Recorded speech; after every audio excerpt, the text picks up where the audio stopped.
back said, "Want to bet?"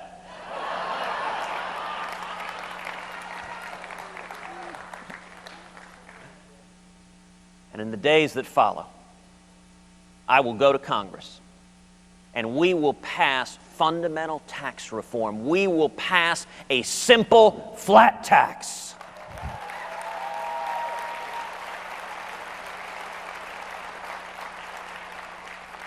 $10% for every American so that every man and woman can fill out their taxes on a postcard.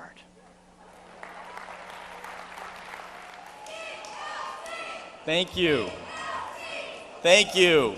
Wow, that's the first time that's ever happened. Thank you all. Good afternoon. I want to start by recognizing Chairman Ngolia and the entire team at the Republican Party of Florida for putting on one of the best presidential forums in the country.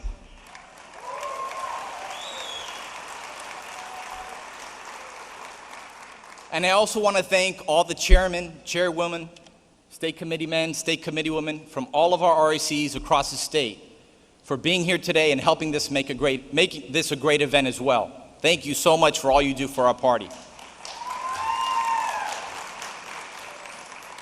It truly is an honor to be here today. You know, our party is stronger and more vibrant than it has been ever. And we are all preparing for a generational election. And make no mistake, ladies and gentlemen, 2016 is all about Florida.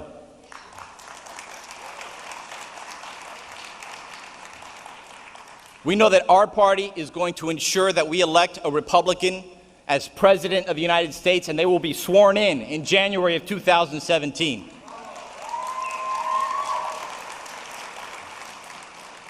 We're also going to ensure that we elect a Republican to replace Marco Rubio in the United States Senate.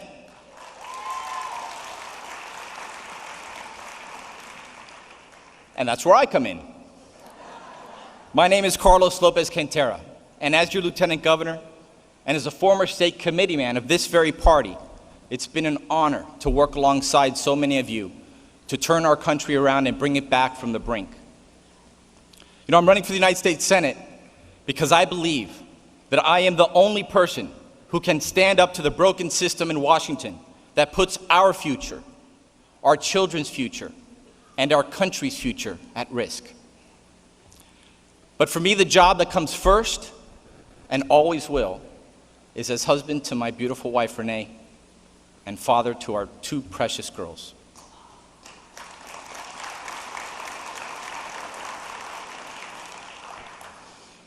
And I'm running for the United States Senate so that they can continue to live in the country that provided the blessings of liberty and opportunity to my family. You know, when my family came from Cuba, it would have been very easy to come north and expect government to take care of them. But when they arrived here, they arrived with not much more than the clothes on their back and the few belongings that my grandmother was able to sneak out in her purse. But they knew that this land, the land of the free, was a place of infinite possibility for those who were willing to work hard and play by the rules. They knew that work and sacrifice was the only thing that stood between them and success. So for them, it was never a question of if they would be successful. It was just a matter of when. Now, my whole family worked. They worked whatever jobs they could find when they got here, but they all worked, and they saved up enough so they could start a small business and grow that business. And we all worked in that business. My grandparents, my parents, and they instilled a work ethic in all of us. Not because it was the right thing to do, which it was, but because it was our way of showing that we honored the opportunities that this country provides for all of us. It's one of the reasons I work so hard every day in what I do for Florida's small businesses and Florida's families. Because their story is my story. Their story is all of our stories. Hard work, risk, long days, and late nights is what makes this country great. It's a story of people with good ideas and big dreams who help diversify our economy and grow our beautiful state. Because no place on earth offers the same chance to get ahead and build something great for your family and your family's future. And I'm running for the United States Senate so that your children and my children can continue to live in a country where those opportunities are available to them.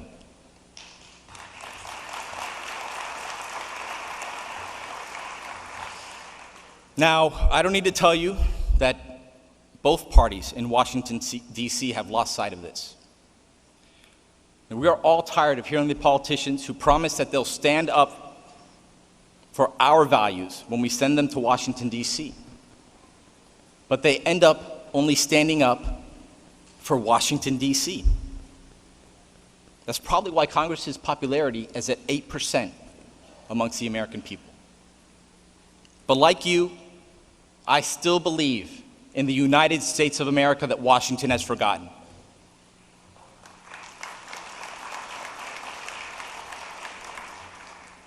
And I'm running for the United States Senate because I am a Florida Republican, not a Washington, D.C. Republican.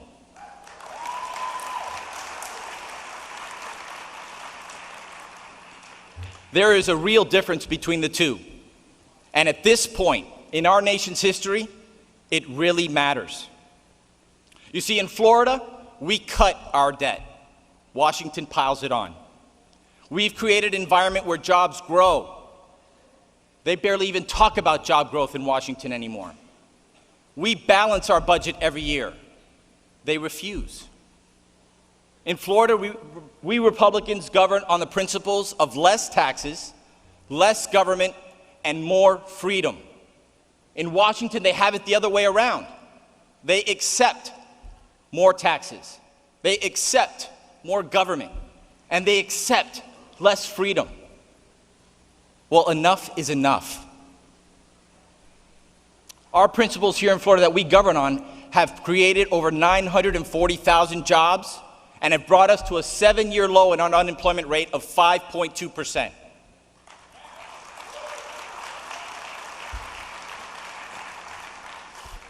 Now, when I entered this race a few months ago, I knew that this and next year were no ordinary years, and this was no ordinary election.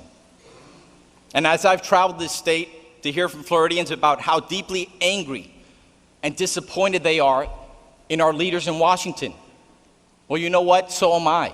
And that is why I am running.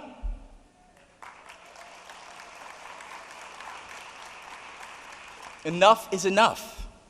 We know that the same politicians that have kept us in this mess will never be able to get us out of it because their only perspective is Washington. Now, there's nothing wrong with the other Republicans that are running in this race, but they have the wrong perspective. The only perspective they have is Washington and Congress. Well, ladies and gentlemen, it is the only perspective that I do not have, and it is the only perspective I believe our next United States Senator should not have.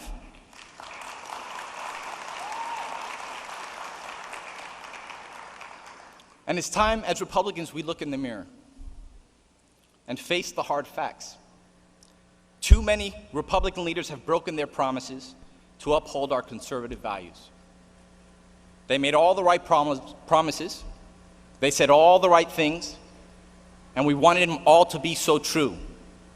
And unfortunately, none of them are true. We still have we still have the disaster that is Obamacare, which is actually increasing the cost of health care and jeopardizing jobs right here in Florida. We continue to see Barack Obama have a blank check and increase our debt anytime he asks for it. The American workforce is smaller today than it was just 8 years ago. And big banks and unions continue to get bailed out, leaving small businesses and Florida families with the bill. Enough is enough. Now, despite our nation's sacrifices, we also have ISIS and Putin moving towards control in the Middle East. We are being bullied around the world by Russia and China. and there are extremists murdering their ways across the Middle East. It's wrong, and enough is enough. You know, too many get to Washington, and they never really leave. They start representing Washington and forget that it's their job to represent us.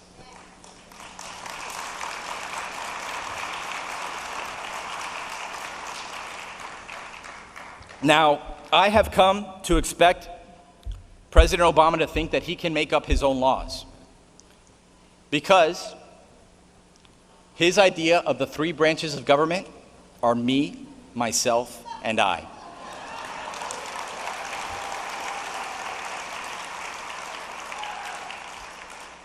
I have come to expect Hillary Clinton to hold herself to the Clinton standard, that they are above the law. And as she has told us, what difference does it make? Now, I have also come to expect that Patrick Murphy will be on every side of every issue, just like Charlie Crist.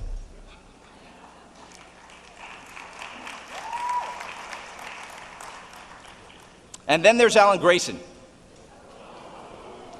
And I don't think there's anybody that knows what to expect out of that guy. But shouldn't we as Republicans be better and have a higher standard? You know, unfortunately, there seems to be two types of Republicans that are being part of the problem in Washington these days. The first has been in Washington way too long, and they don't even believe that there's a problem in Washington. For them, compromise means surrendering our values and our principles. They cast dead of night votes to increase the debt limit, and they'll come and talk to voters and tell them that they will vote for one candidate for speaker and then go to DC and vote for another because they think nobody's watching. They say one thing and do another. It's wrong, and enough is enough. Then there's another type of Washington Republican that's part of the problem. This is a new type of Republican that has emerged. These are the people who say the right things, send out the fundraising emails with all the talking points and all the red meat phrases that you want to hear, but with absolutely nothing to show for it.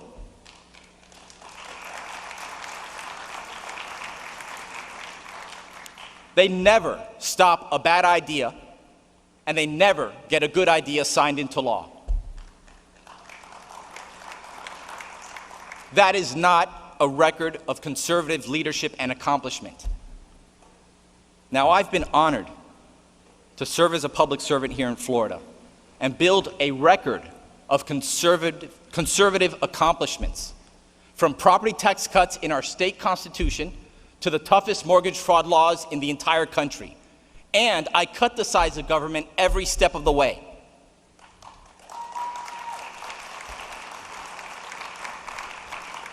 Now, because I, like every Florida Republican, live in the real world. A world where we actually have responsibilities and have to live within our means, where we have families that count on us to do the right thing, not the easy thing. I've also been a businessman who has faced government bureaucrats, not just funded them. I have sat in the living room of thousands of fixed income seniors listening to their concerns and what is important to them, because that works. We listen. In Washington, D.C., they stopped listening a long time ago.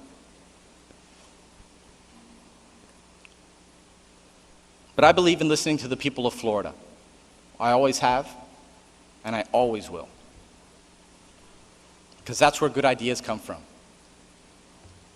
In Washington, if they listened a little more, they would hear what I've heard all around this state from small businesses and Floridians who say that they are tired of the business as usual, the broken promises. They want government to get out of their way.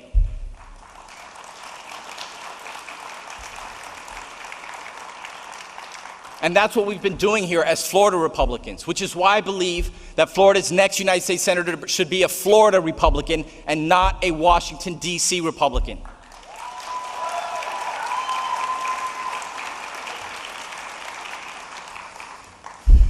My grandfather always used to tell me, el que no oye consejo, no llega a ser viejo. He who does not heed advice does not make it to be an old man. And one of the pieces of advice that has stayed with me throughout my life and my career is never make a promise that you cannot keep. So as your next United States Senator, here is my promise to all of you. I will bust my ass for Florida every day and be part of solutions and not part of the problems.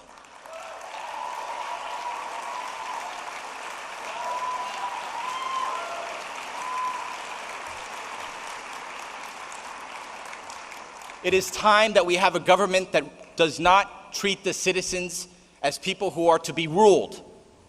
It's time that they realize that it's the other way around. We need to end the attitude in Washington, D.C. of big government, regulations, taxes, bureaucracy.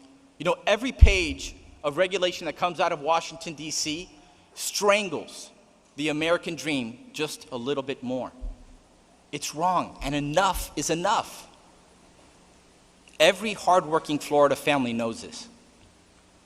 And it's time Washington is reminded of it too. Now, as your next United States Senator, I will stand for our conservative values and our Florida principles.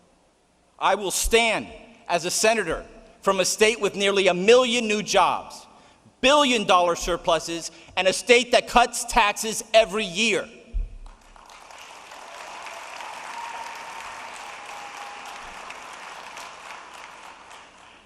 And I will stand as United States Senator that respects our allies, but ensures that our enemies fear us.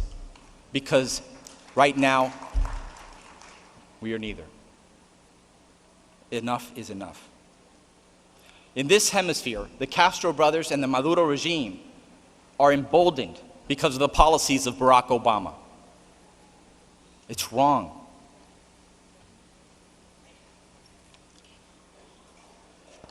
It's time. It's time to remind them that we are the most superior and the most exceptional country in the history of the world. And we're going to start acting like it again.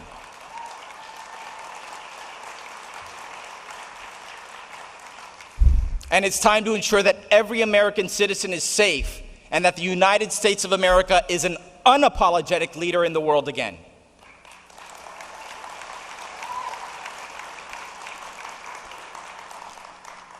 So if you're looking for someone who's going to go along and get along, I'm not your guy. If you're looking for someone who's going to be concerned with how many headlines they get or how much airtime they get on C-SPAN, I'm not your guy. But if you're looking for somebody that's going to stand up for you and your family and ensure that you have the ability to pursue whatever dream you want to, I'm here to serve you.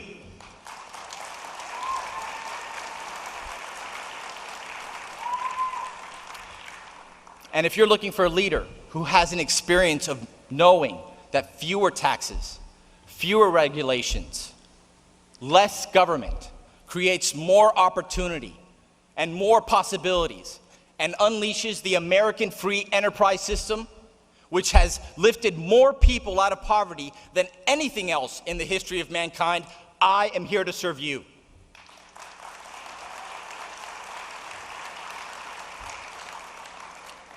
So if you're looking for a senator that believes enough is enough, who will work tirelessly and speak fearlessly and defend our Constitution and protect our country and recognizes that the United States of America is the greatest country in the history of the world, I ask for your vote, I ask for your support, and I ask for you to stand with me to continue working for this Republican Party of Florida.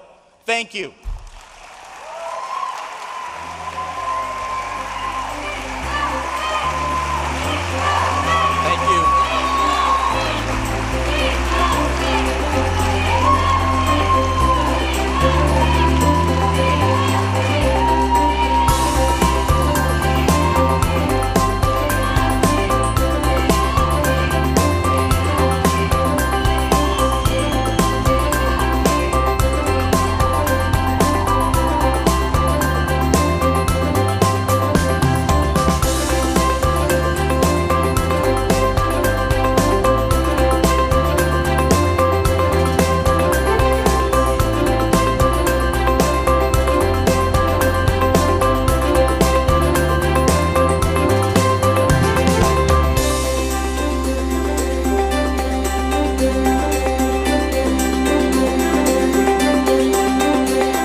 And still to come during this Republican summit here in Orlando, Florida, Donald Trump expected to speak any moment, scheduled for 5:20 p.m. Eastern Time. And then tonight at 6 Eastern, Ben Carson. A two-day summit here, continuing live coverage on C-SPAN tomorrow morning at 10:30 Eastern Time. Also want to let you know, underway in Paris right now, attacks and hostages as the BBC News reports Paris shootings and explosions near the Stade de France. At least 18 people in Paris, France, confirmed dead in several shootings. In the French capital, Ohio Governor and presidential candidate John Kasich tweeting about what's happening in Paris right now, saying, "Our prayers go out for the people of Paris tonight." John Kasich speaking tomorrow here at the Republican Summit. And we will keep you posted on updates with what's happening in Paris as we can here on the C-SPAN networks.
Please welcome presidential candidate Donald Trump.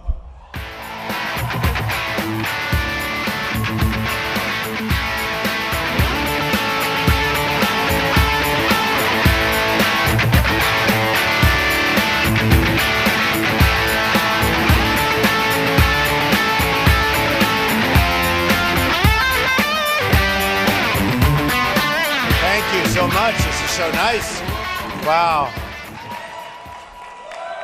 I must tell you, I was watching on television about 3 hours ago. I was watching other candidates. This place was empty, and now it's full. It was empty. I hate to say it. Now it's full. It's tough. I know. Thank you, darling. And I was waiting on you. But I guarantee Carl Cameron and the people in the media will not report that. I guarantee. Because I know how their minds work. Reuters just came out a little while ago. 34% for Trump, 19 for Carson, 9 for Rubio, 7 for Cruz.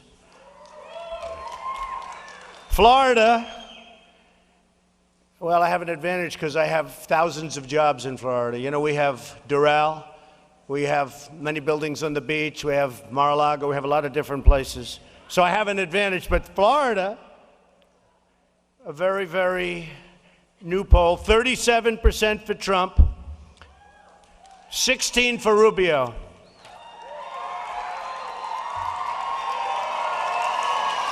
I won't tell you what Bush is, but it's not too good. So coming over, I was watching the news, and actually 2 major anchors from 2 networks were very nice today, because they said, whether you like it or not, Trump said this. They're bombing the hell out of the oil fields. You believe it? I've been saying they should have done that for 2 years now, because they're taking the wealth away from ISIS. Now, if you remember when I said it, everybody said, oh, can't do that, can't do that. I said, why can't you do it? Frankly, we shouldn't have gone to Iraq, but once we went there, we shouldn't have gone out the way we did. And when we did go out, we should have kept the oil, not just bombed the oil. We should have kept the oil. And we should have given the families of the great soldiers that were killed and badly wounded and badly injured, and our wounded warriors, we should have given them a lot of money from those oil fields. We got nothing. We got nothing. We got absolutely nothing. So now they're bombing the oil fields, and it's about time. Correct. Stand up, whoever said that. That's very smart. Stand up, darling. Beautiful. It is about time. And 2 of the anchors got on and they said, whether you like it or not, Donald Trump predicted it, and he said that's what you should do. You know, it's interesting. I wrote a book in 2000, and in the book, I mentioned Osama bin Laden. I said, bad guy, he's going to do damage to our country, and we better do something to stop him.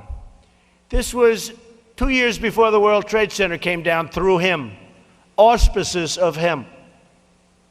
And another anchor, a great one, Joe Scarborough, on the show the other day, somebody gave him the book, said, look at this, Trump predicted 2 years before this happened, 18 months to be exact. He had the name Osama bin Laden in a book, The America We Deserve, which was a book I did. Successful book. My new book is really successful, Crippled America. Really, I hope everybody's going to go out and buy it. That's really successful. But he said, whoa, when did he say Osama bin Laden's going to come and do damage? This was before the World Trade Center came down, Joe. Whoa! He goes, whoa! Well, you know, you have to know what you're doing, and we need people that know what they're doing. So you just take a look. Now we're on a subject that I think I know a lot about. It's called immigration. And had I not come out in my now famous opening remarks at Trump Tower when I announced that I was running for president, and had I not talked about illegal immigration, I don't even think you'd be talking about it today. Because I watched Ted Cruz and I watched Marco Rubio. They're fighting over who's tougher. Who's tougher? Well, let me tell you something. I was tougher when it wasn't very politically popular to be tough, and I took a lot of heat.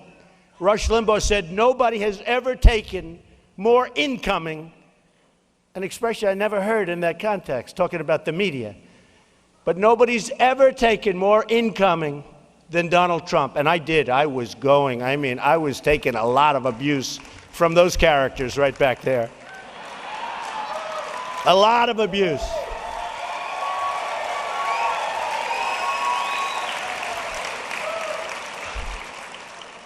And then people started to say, you know, Trump is right.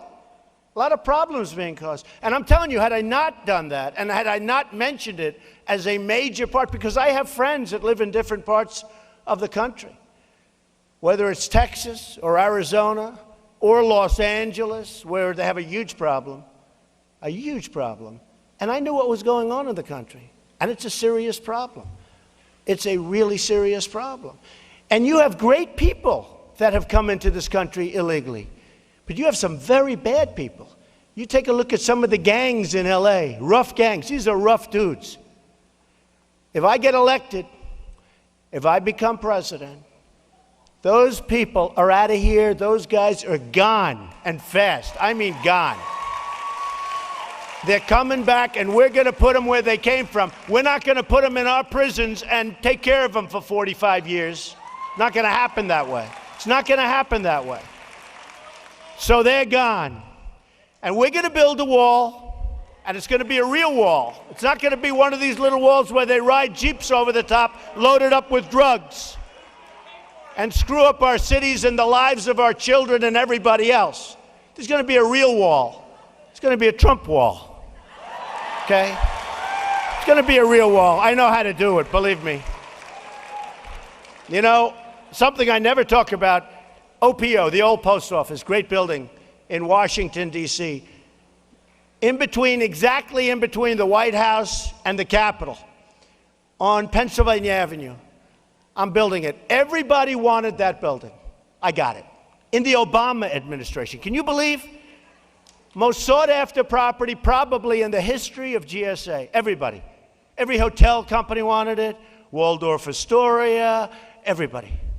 All the hotel companies. Hyatt wanted it. Pritzker is the biggest backer of Obama. They wanted it. And I got it. And I got it for a specific reason. We had the greatest plan, the best plan. We had the best or among the best financial statements because they want to make sure it is done and done right. And the GSA folks are fantastic and great professionals, I have to tell you. But in the Obama administration, I got it. And now it's ahead of schedule. It's going to open in 2017. Now we think we're going to get it open in November or before November of 2016. So we're almost a year ahead of schedule. So we're ahead of schedule, under budget. Aren't they nice words when you hear about these projects that this country builds where they're 1,000 times over budget? So I'm under budget, ahead of schedule. It's going to be, I think, the greatest hotel in America. I already have the greatest hotel in America. It's in Chicago. But the greatest hotel in America. It's going to be something that's going to make a lot of people proud. But I know how to build. And that wall is going to be a real wall. And that's going to be a really powerful wall. And it's going to be a beautiful wall because someday they'll probably name it after Trump. It's got to be beautiful. It's true. The Trump Wall. It'll be called the Trump Wall. And it's going to have a door in it, a big, beautiful door, because people are going to come into the country, because I want them to, and so do you, but they got to come in legally. They got to come in legally. They've got to come in legally. And I said, the bad ones are going out so fast, and that's going to take place before we even start the wall. You know that Hillary Clinton and the worst. She will be so bad. She will set this country back so far, so fast. If we have to go through 4 years of this bedlam, of this turmoil with Clinton, where the whole world blew up around her. You look at what she's done as Secretary of State, the whole world blew up. It's like we're a different world. ISIS, Iraq. Look at all the bad things. Libya, Benghazi, all of these things. Just look at what's happened to the Middle East. Look at what's happened to the world. And I say maybe Kerry will go down as being a worse Secretary of State than even Hillary, because he made a deal with Iran that could be one of the most incompetent transactions I've ever witnessed in my life, of any kind, of any kind, of any kind. So, we're going to get the bad dudes out, we're going to build that wall, and we're going to take people that are here illegally, and we're going to move them out. Got to move them out. We're a country of laws, and we got to remain that way. We need a border. You can't have a country if you don't have a border. And I talk, you know, all of a sudden the news is talking about Dwight Eisenhower. I like Ike. Everybody liked Ike, except General MacArthur. He didn't like him too much, to be honest. General MacArthur never really understood Ike. Never understood him. MacArthur was tough. By the way, we're going to find a general like MacArthur. And we're going to find a general like George Patton, and we have them. We're going to find a Patton, or we're going to find a MacArthur. And we have them. We have them. They're in there someplace. They don't do as well because they use foul language. They're tough. They're mean. They're nasty. But I don't want mean guys. I want smart guys. If they're mean, that's good, but I want smart guys. I want somebody really, really, really tough, but really, really, really smart. You know, I know a lot of tough guys, but they're not smart. Those guys, that's the worst. So we're going to get somebody, we're going to find somebody. I'm good at that. I'm really good at that. We're going to find somebody that's so tough and so smart. And we're going to build up our military. And we're going to make it so powerful and so strong that nobody's ever going to mess with us, folks. Nobody. Nobody.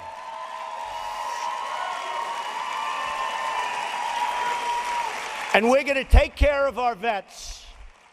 We're going to take care of our vets who are not being treated in many cases as well as the illegal immigrants. You got the illegal immigrants being treated better than our vets.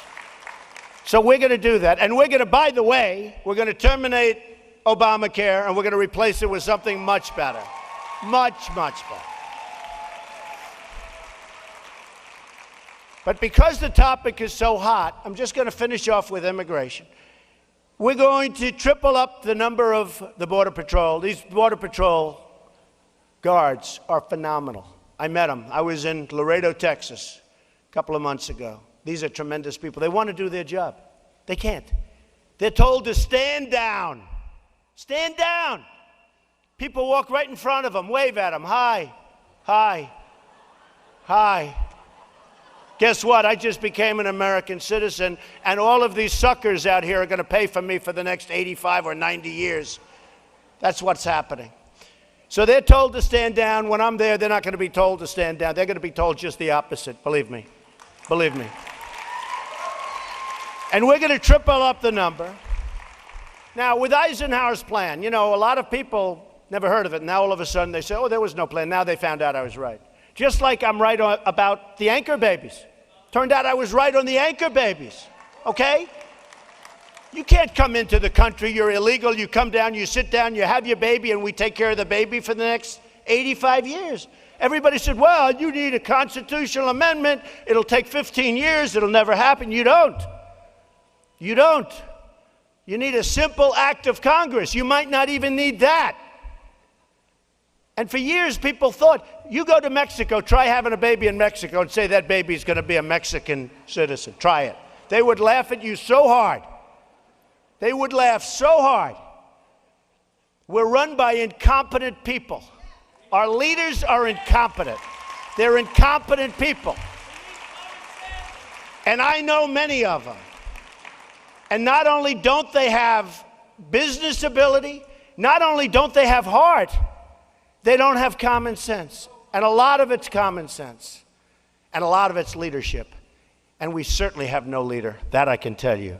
So, we're going to triple up the ICE officers.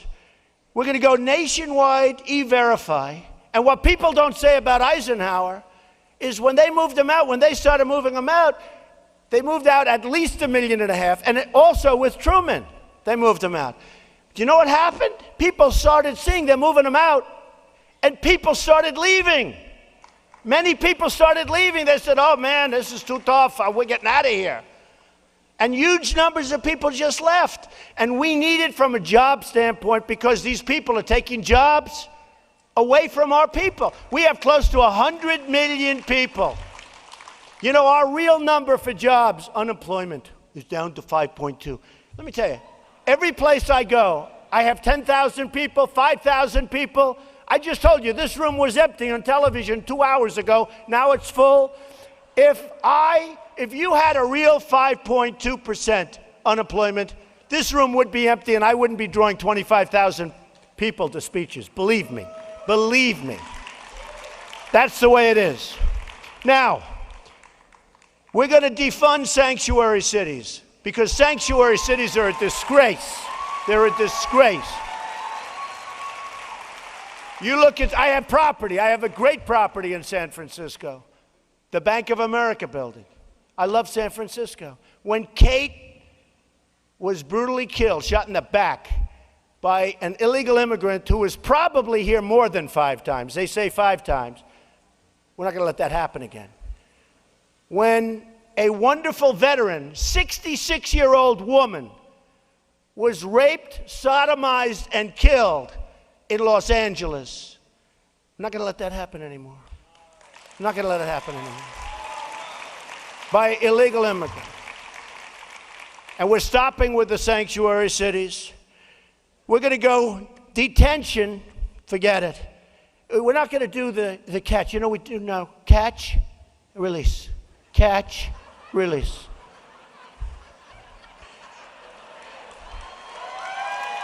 Unbelievable. The birthright citizenship, the anchor baby, birthright citizenship, it's over. Not going to happen. Hundreds of thousands of people a year, coming from all over the world, by the way. It's over. Not going to happen. We are going to hire Americans first. We're going to take care of our Americans. You ever hear of the DREAM Act? The DREAM Act isn't for our children. The DREAM Act is for other children that come into the country. I want the DREAM Act to be for our children.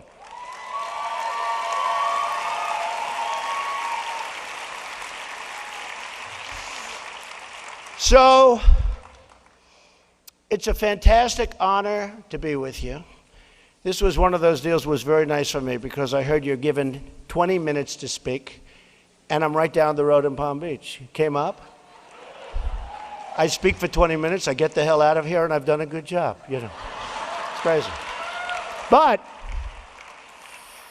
I have a little bit of an expression before we leave. And I've been saying it more and more, and it's sad. The American dream is dead, but I'm going to make it bigger and better and stronger than ever before. We're going to bring it back, and we're going to bring it back better than ever before. The election that's coming up is so important because we can't go through another 4 years of gross incompetence, of division. Believe it or not, I'm going to bring people together. People say, oh, you're a very divisive figure. I'm not, actually. I'm not. I'm the opposite. I thought that Obama, and I hope that Obama, I said he's totally unqualified, but you know what? The one thing he's going to be a good cheerleader for our country. He's going to bring people together. He turned out to be a disaster as a cheerleader. And he turned out to be totally divisive. Totally divisive. Who would have thought this possible? So not only has he been a terrible president, but he's been a divisive president. And it's not going to happen. So I'm going to end with a statement. I see hats all over the audience. You know what the statement is, right? Do you know what the statement is, folks? Right? Look. That's right. Do you know that, right? You know it. This hat's become very popular. We are going to make America great again. We are going to make America better, and I really believe this, better than ever before. We are going to win a trade. We are going to start beating China. We have a trade imbalance of China this year should be about $505 billion. You believe that? with Japan, $70 billion, with Mexico, who will, by the way, pay for the wall. With Mexico, we have an imbalance of $45 billion and growing all the time because Ford is moving there. Nabisco, they make Oreos, they're moving to Mexico. I'm never eating another Oreo again, I'm telling you. Never. But we're going to make America great again. We're going to make America better than ever before. And we're going to win so much. You people are going to be so proud of your president. We are going to win so much. We're going to win on trade. We're going to win at military. We're going to win with health care. We're going to win. We don't win anymore. We don't win anymore. Nobody can talk about when was the last time we had a victory. We don't have victories anymore. We're going to win so much. And you're going to be very, very proud of your country. Thank you very much. Thank you. Thank you very much. Appreciate it. Thank you.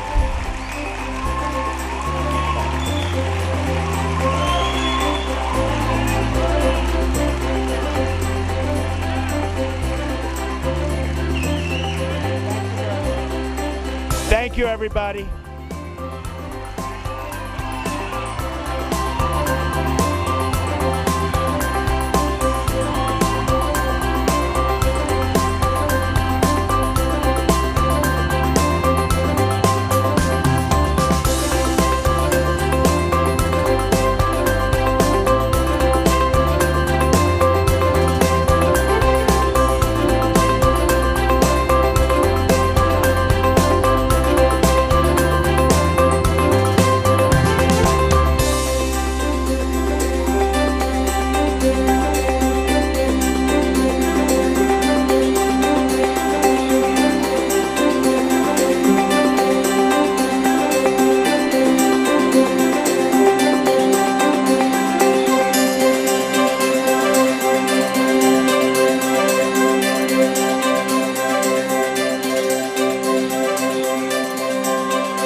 Just heard from Donald Trump here at the Sunshine Summit in Orlando, Florida. Still to come also tonight, Ben Carson, 6 p.m. Eastern Time.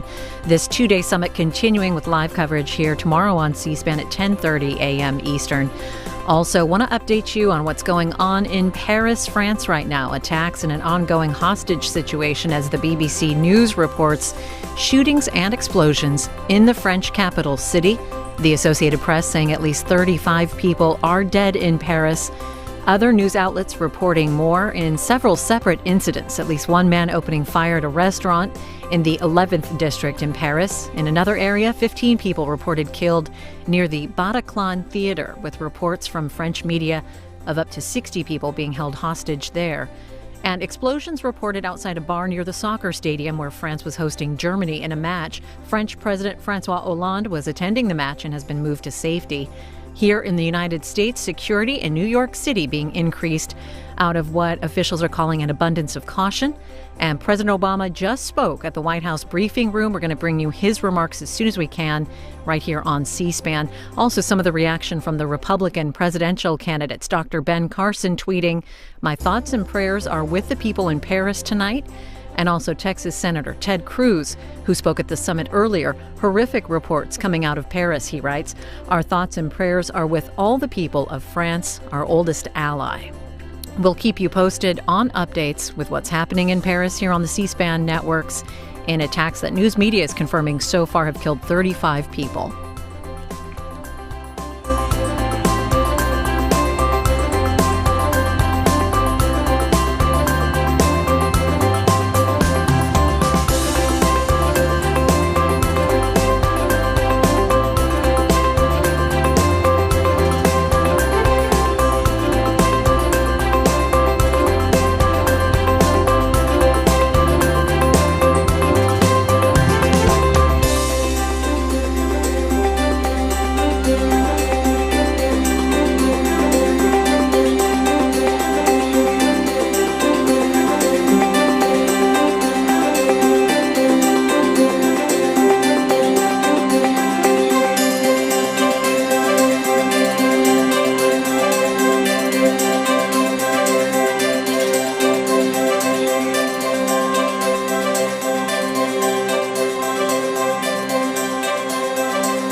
The most recent speaker here at the summit in Orlando, Florida, Donald Trump, greeting supporters.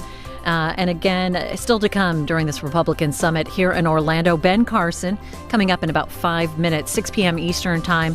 Also want to let you know, underway in Paris, attacks and an ongoing hostage situation, shootings and explosions in the French capital city. The Associated Press reporting at least 35 people dead. We heard just a few minutes ago from President Obama in the briefing room, and here are his remarks. President coming out right now. Good evening, everybody. I just want to make a few brief comments about the attacks across Paris tonight. Once again, we've seen an outrageous attempt to terrorize innocent civilians. This is an attack not just on Paris, it's an attack not just on the people of France, but this is an attack on all of humanity and the universal values that we share. We stand prepared and ready to provide whatever assistance that the government and the people of France need to respond. France is our oldest ally. The French people have stood shoulder to shoulder with the United States time and again. And we want to be very clear that we stand together with them in the fight against terrorism and extremism. Paris itself represents the timeless values of human progress. Those who think that they can terrorize the people of France or the values that they stand for are wrong. The American people draw strength from the French people's commitment to life, liberty, pursuit of happiness.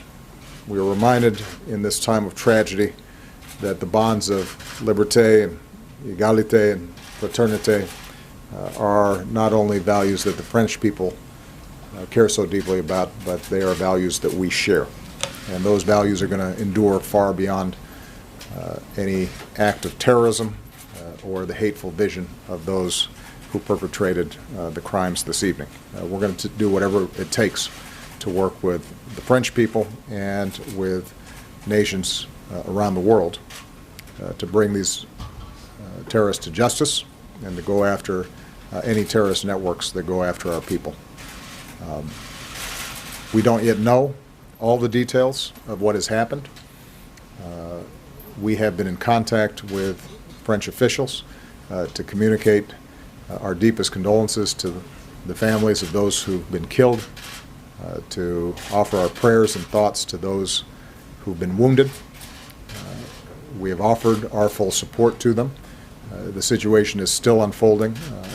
I've chosen not to call President Hollande at this time because my expectation is that he's very busy at the moment. I actually, by coincidence, was talking to him earlier today in preparation for the G20 meeting. But I am confident that I'll be in direct communications with him in the next few days, and we'll be coordinating in any ways that they think are helpful in the investigation of what's happened. This is a heartbreaking situation, and obviously those of us here in the United States know what it's like. We've gone through these kinds of episodes ourselves. And whenever these kinds of attacks happened, we've always been able to count on the French people to stand with us. They have been an extraordinary counterterrorism partner, and we intend to be there with them in that same fashion. I'm sure that in the days ahead we'll learn more about exactly what happened, and my teams will make sure that we are in communication with the press to provide you accurate information. I don't want to speculate at this point in terms of who was